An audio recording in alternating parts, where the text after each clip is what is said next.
अस्सलाम वालेकुम। आज हम जिस टॉपिक पे बात करेंगे वो है मर्दाना गुदूद, या उसमें मेडिकल ज़ुबान में कहते हैं प्रोस्टेट। उसके वजूहात, उसके अलामात और उसके इलाज के बारे में बात करते हैं।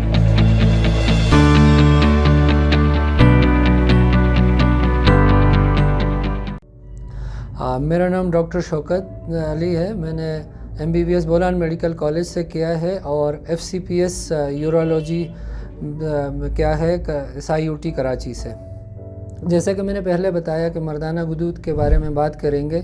ये होता क्या, ये असल में मर्दाना गुदूद होता है, इसकी नॉर्मल साइज़ होती है ज़्यादा से ज़्यादा मतलब 15 ग्राम तक।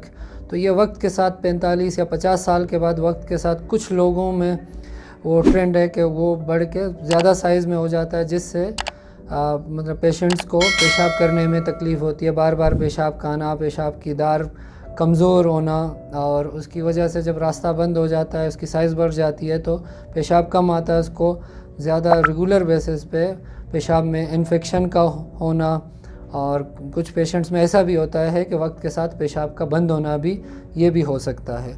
तो इसके इलाज के बारे में बात करते हैं कि इनिशियल स्टेज पे अगर बहुत ज़्यादा मुदरसम नहीं है, मरीज़ को परेशान नहीं कर रहा है, तो हम दवाइयों से इनका इलाज करते हैं। अगर वक्त के साथ बढ़ जाता है तो हम मेडिकल ज़ुबान में कहते हैं कि TURP जैसे लेज़र भी कहा जाता है, तो उसको हम ऑपरेशन के ज़रिए करके मरीज़ को ये जो वजूहात हैं, जो मसले हो रहे हैं, उनसे काफ़ी हद तक अफाका मिल जाता है।